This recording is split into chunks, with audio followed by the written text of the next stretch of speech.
1. You know what I hate about being a parent? That people all of a sudden start to compete with you. I'm not even like that. Yes, sure, I like to compare my child to another child that is her age, but not in a bad way. I like to see how they develop mostly the same ways. Her mother and me usually ask each other questions about how our child develops, and I think for us both, it confirms we're still doing things right. I'm grateful to have someone like her.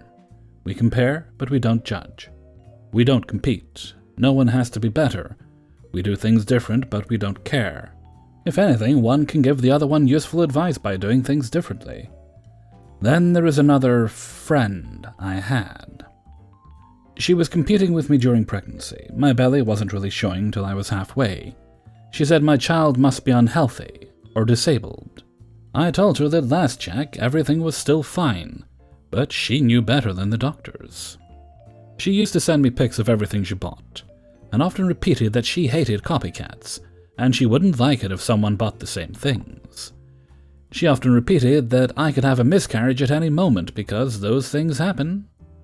She seemed to be obsessed with my checkups, and always asked how it went. I expect, hoping I had some bad news. She always said yuck if I bought something for my baby. She didn't like anything I bought. At some point it became clear that her child had some issues, and that she would have a premature baby. But she only had size 1 month because they grew out of it quickly. Since I already knew I would have a premature-sized baby, I offered her one of my premature-sized baby clothes, knowing at that point she barely had any time left to buy something. I was very proud of that tiny outfit, and I sure didn't like her behavior towards my unborn child, but I thought maybe it's just her hormones. Or maybe it's mine, I don't know. She said, "Yuck, no, I don't want it, and certainly not as the first outfit." So I took it back, annoyed, because I was trying to be helpful. She could have said there was no need to, and that she'd figure it out if she didn't like it. The weird thing was, she wanted me to become the godmother of her child. I always told her I would because she was a good friend, I thought. But now that she was being so negative and I was suspicious that she actually wanted me to have a miscarriage, I said I couldn't. I didn't want to get into an argument, so I said that I couldn't spend much time with her child if I was having my own 4 months later, and her child deserved better than that. She said she understood, sent me a video of her sisters happily saying yes, and I heard her boyfriend sneer that someone changed her mind, and this was the best option after all. My boyfriend works long hours, and I was usually alone all day, cleaning, doing everything myself. It didn't bother me, I felt good. She always bragged about how hers would treat her like a princess, cleaned the entire house after work, cooked, and I don't know what else this superhero did. I said I was glad for her, but to be honest, I wondered where his balls were. It was not my kind of relationship. I was glad to feel useful. Her baby was born, and I sent her my congratulations. She never asked me to visit, but to be honest, I didn't want to. All this time, I had been avoiding her, making sure not to start a conversation, but she kept staying in touch. I think I snapped once or twice, but since her family are my friends and I see them often, I didn't want to make a big deal out of it, and I tried to stay polite. She gave me lots of advice. Usually Google advised the opposite. And, sorry my friend, Google and I go way back. Some of her advice could actually harm my child, even cause death, although I think she didn't realize, but who knows, maybe she did. When my child was born, she deleted me from Facebook. She ignores me totally when we're both visiting her aunt, often sneers or makes a comment I know is intended to get to me. One day, my child was making sounds and screaming. At some point, babies start to scream for no reason because they're trying to find out how to use their voices. Her kid screamed even harder, and she started laughing, with that look in her eyes, like, "Yes, child, tell her to shut up." Another day, I told her aunt that I should go home, because it was past my baby's bedtime already. She knew that I used to shower her 2 times a day, 1 time with soap, the other time with just water, because I couldn't stand the smell of sour milk. I said I'd recently started to stop showering twice a day because she didn't throw up milk anymore, and now I shower her in the morning. "Yuck," that friend said. "Mine showers in the evening so she's fresh when she goes into bed." "Ew, if she goes unshowered into bed every evening, her bed will be filthy." I said that wasn't true because I refreshed the bed every day. Well, I could go on and on about it, but I'll save time by not writing another chapter. The thing is, we seemed to be close friends for years, and I never expected this shit to happen. I heard more stories from friends going through something like this. Anyone else been through something like this? Share your story. 2. Before I start, I want to preface and say that I have high-functioning ASD, autism. Hence, my social skills are limited, but I try to work my way around it, being as social as I can. So that's why you don't see a lot of conversation in this. That and my work, surprisingly, doesn't have many Karens running around, given our location. We're smack dab in the middle of a retirement community, but we're the only store for the western side of my state. I thought my entitled parent stories would end with my now prior neighbors, but alas, entitlement has hit my work. I work for a hardware store in the US as what they call a customer sales associate. I'm one of 6 CSAs who are tasked to work in our paint department within the days. Out of those 6, I volunteered to do closing hours. I'm a night owl, so I usually don't wake until 1 or 2 p.m. Tonight was a quiet night for me and the closer for our sister department, until I had 2 women, who I can assume are mother and daughter, approach my paint desk with some very worried and irritated expressions. I walk by and ask how they're doing and what I can help them with. The mother, mid-60s, explained that she returned her paint due to it having the consistency of jelly. I get confused and grab the can from our return to manufacturer cart, so I can examine and try to diagnose it. Lo and behold, they were right, it was like jelly. I asked them the usual questions about storage and use, and saw no clues in how it could have reached this state in their home. I then referenced about our freight and how sometimes stuff like this happens. I explained to them that I will remake the paint and even discount it with the manager being notified. As I'm toiling through the list of assistant managers and department managers on the radio apps for the inventory phones, one of my assistant managers walks by with his lunch or dinner, and I catch him and ask if he could spare 5 seconds to look at the paint to confirm a discount. He says sure and examines the paint as I'm citing why it was returned and the customers who wanted it replaced. He said to discount it by 20%, which is huge given we only discount the paint by $2 to $5, depending on the issue. This $40 paint was now $31, but I decided to reduce it to $30 to round it out. Fast forward, the 2 arrive, and I have this conversation. Is it ready? Yep, it is. I spoke to my manager and told them about the paint, and they said to discount it by 20%, but I decided to discount you a little more. You mean to tell me that you discounted by 20% because of my troubles? This is ridiculous and you know it. I'm sorry, but I'm following what my manager had ordered me to do. How old are you? 21. I'm 64 years old. You think you would have discounted me by 50% because I had to paint it? It was clear she didn't, as she may have likely hired someone to do it, but either way, it was a frustrating moment. Unfortunately, no, ma'am, though I'm terribly sorry about the issue with your old can, but I will not discount it further, as my manager had requested me to discount it by 20%, and I even gave you a little more than 20%. EP is then pissed and asks to speak to the manager that discounted it. I explained that he's out on lunch, and is the only one who knows our department very well. She asked if I could interrupt him, and I also said no, because of company policy. She then asked for a list of all the managers, and it was at this point I put my foot down and said no. Then they walked off to checkout, swearing to call a manager. After that, I went over to customer service with the old can to return it. A good friend of mine from customer service actually asked me about the 2 women, and I explained my side of the story. She said she also had an interaction with EP prior to her coming over to my paint desk. 3. Back in the more innocent time of the late 90s. Wait. This was when the Monica Lewinsky thing was picking up steam. Sorry, scratch that. I was involved in Boy Scouts. We had one boy in our troop who was always causing problems.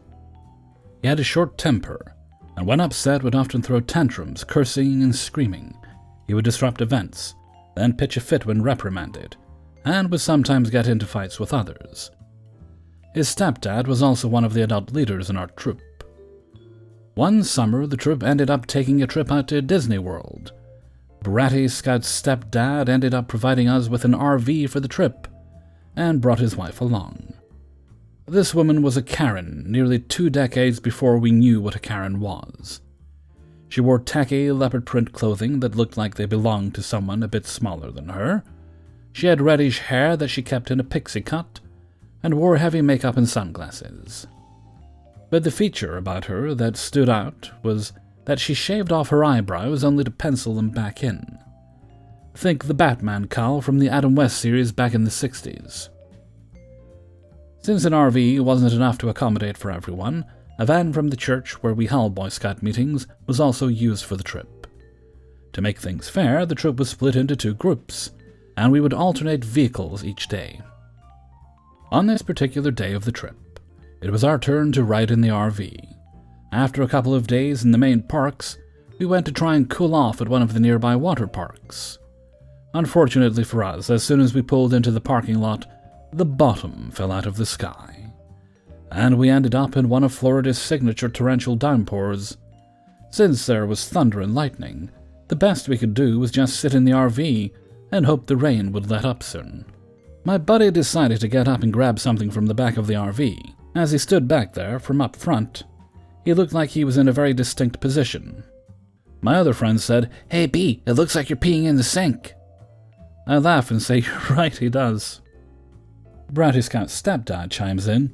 "Hey, what's your language back there? I'll have you know we have a lady present." He then pointed over to his wife. "Wasn't she swearing like crazy about an hour ago?" The wife then says, "That's right, I am a lady and I deserve to be treated with respect." Her son, the Bratty Scout, says, while turning red, "Shut up, Mom." "No, I won't shut up. You're some of the worst behaved kids I have ever seen. I thought Bratty Scout was bad until I met you." This went on for several minutes, a long spiel about how our parents did a horrible job raising us, how we never showed anyone any respect, and how we never watched our language. All while she's cussing us out. By the end, the tension in the RV was so thick you could cut it with a +15 sword. And every one of us could do nothing except sit there and stare daggers at this woman. I kept looking out the window, hoping the rain had stopped. No such luck. We eventually left without ever getting to go to the water park. That evening, my buddy and I went to complain to the scoutmaster, who also happened to be my buddy's uncle. The most he could do was look at us and tell us his hands were tied. A few other incidents occurred that trip, such as Bratty Scout throwing a tantrum in a Taco Bell after slightly spilling his drink. His stepdad tried to reprimand him only for his mother to stop him from doing anything. Then there was one incident even the scoutmaster couldn't ignore. EM cussed out one of the other adults on the trip who had special needs. After the trip, EM was banned from attending any future scout-related functions. The scoutmaster admitted had it not been for the fact that her husband provided the RV, he would have personally dropped her off at the nearest Greyhound station and told her to take a bus home. 2 years pass, and Bratty Scout's behavior had not improved. If anything, he was getting worse. Finally, the senior patrol, which consisted of several of us from the trip, including my buddy and me, had a meeting to discuss Bratty Scout. I tried suggesting his parents put him in therapy. The scoutmaster told us they tried suggesting that, but his mom wouldn't go for it. We ended up coming to a unanimous vote that he'd be kicked out of the troop. Our scoutmaster afterwards lamented that in his 20-plus years as a scoutmaster, this was only the 4th time he had seen the senior patrol vote someone out. 4. So this happened years ago now at my first job. It remains to this day, 17 years later, the worst customer experience I've ever had. So 15-year-old me has their first job at an amusement park. I worked in the games department, and this day I was working one where you fish magnets out of the water that moves around. Pick up yellow, you get a small prize. Pick up a red magnet, you get a medium one. Pick up both a red and yellow, it counts as yellow, you get a small prize. And shaking the magnets off to try again gets you banned from the park for cheating at the games. People, needless to say, don't realize this, so the first time we always just tell people, "Hey, just so you're aware, shaking the magnets off can be considered cheating. So for next time, make sure you just leave them on, okay?" Now we get to the main story. EK, who's about 9 or 10, and EM, who is early to mid-30s, walk up to the booth, and my coworker takes the money, gives the kid the stick with the magnet, and goes to help someone on the other side while I'm restocking our medium prize display. EK goes for a red magnet and catches about 6 yellow magnets instead. Well, he doesn't want a small prize, obviously, so he looks at coworker, grins when he sees she isn't paying attention to him, and starts shaking them off. I, however, did see, so I grab the small prize bin, walk over, and put my hand on the stick. Not him. Okay, go ahead and pick your small prize. Just so you know, too, shaking the magnets off can be considered cheating, so for— Excuse me? How dare you accuse my son of cheating? He doesn't cheat. Sorry, He would never cheat, you fucking bitch. How dare you accuse him of that? He's a good boy. I'm getting you fired for this, you little fucking bitch.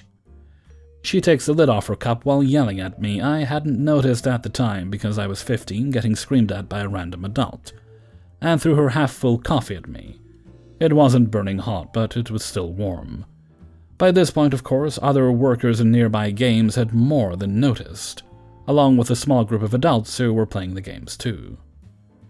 She seemed to realize she probably shouldn't have thrown the coffee. When I burst into tears and started sobbing on the spot, I was 15 at the time, not emotionally stable by any stretch. So she grabbed EK's arm and dragged him off, throwing the small prize back into the booth without aiming. I'm honestly not sure where it landed, as I wasn't in a good state. The coworker at the whack-a-mole station ran back to call security since we had a phone behind the whack-a-mole booth, and the people at the milk jug toss and skaterball stations ran over to help me out of the booth, with the coworker at our booth, and into where the phone was also to get me out of the public eye, while security came and took everyone's description of EM. Fortunately, no one had left and security got to us fast enough. EM was caught up with soon enough as a result, since they did a park-wide search and took her name and picture for the Do Not Admit list. I didn't think to press any charges at the time. In retrospect, I wish I had. I went home early too, since I couldn't stop crying until long after my dad picked me up. He got me ice cream later and watched a really bad horror movie with me. It was our dad-daughter thing. And fortunately, I had had the following couple of days off anyways. I have never forgotten this incident, and remains my worst customer service experience. Though hardly the only time I've been yelled at, it is the only time I've been physically assaulted on the job. Wherever Karen is these days, I hope she realizes what a monster she is, but I doubt that. She'd be in her late 40s or early 50s by now.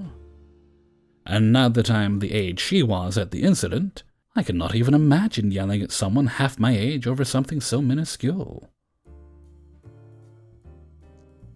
5. Here's some before the story context. I'm 20, female, and I work in a small pet store chain in my hometown. We aren't under any high corporate standards in a sense, and have some free reign. During this shift I was alone, so I had no real backup unless I called someone. We've gone into another mask mandatory state, so some kicks are kicking up yet another fuss. That's where this story comes in. At work, I am called the store face. The reason is I'm often more customer-oriented than behind-the-scenes business-oriented. That's for my managers to deal with. I am often set in front of the store because I am cheery and polite to customers, and it takes a lot to kick me down. Today was different. The door chimes and in comes this larger guy and his kid. The kid has a mask on, but the dad doesn't. Immediately I react. "Hi, sir, I apologize, but you need a mask to be in the store." By the time I say this, the kid goes and wanders to the fish section and stays out of the way without causing a fuss. However, in the time before I could finish the sentence, entitled Dad has slapped a little laminated paper down on the counter. "Actually, I have an exemption and therefore don't need one. Now, can I get some Surface?" I'm baffled by this man's audacity, and just stared at him for a brief moment. I had heard people using these, but this was my first time dealing with one. "I see. I'm sorry, but I can't accept this, as we aren't accepting these. I can offer other things to help you get your bugs. I do still have to ask you to either wear a mask or leave." "This is discrimination, and I still have human rights." "I'm so sorry. This is just a policy I have to follow." "Oh my God, it's a policy, not a law. You have no right to enforce this on me." Quick note, it is by law mandatory to wear masks, and my head office says that exemptions are not allowed. I'm really sorry, but this is just what I'm told to do. You know this is discrimination and I can sue you. Is that what you want? Do you want a lawsuit for discrimination? I'm not sure what he was pulling anymore. This wasn't discrimination, this was simply policy. This is also where I begin to lose my patience. Sir, I am simply following head office's policy. This isn't a personal situation. You are denying me my rights. You are being discriminatory, and if I don't get what I need, I will sue you and your company. This is where I may have pulled some unnecessary behavior and comments, but I still kept a fairly calm appearance. Sir, I am paid minimum wage. I don't have any control, and I am only paid to enforce them. We ended up getting into a back and forth of me trying to politely ask him to leave and him telling me that I am being a discriminatory asshole who wasn't providing a service. Sir, you have to leave. This is a private establishment. You are trespassing. You are not a private establishment. You are in the private sector. We are a retail store, yes, but you still have to leave or I have to consider that you're trespassing. I just want my bugs or I will sue you for discrimination. I give up by now and half slam my hands on the counter and glare at him. I will get you your bugs. Just wait outside. Get out and wait for your bugs. He somehow complies and slams a $5 bill on the counter and I shove it back. We have cricket cards, which are pre-bought cards for cricket, so it saves money, and time for the customer and ourselves. They are clipped to signify how many crickets were left. I don't want your money. I have a cricket card that I can pull from, so you get them.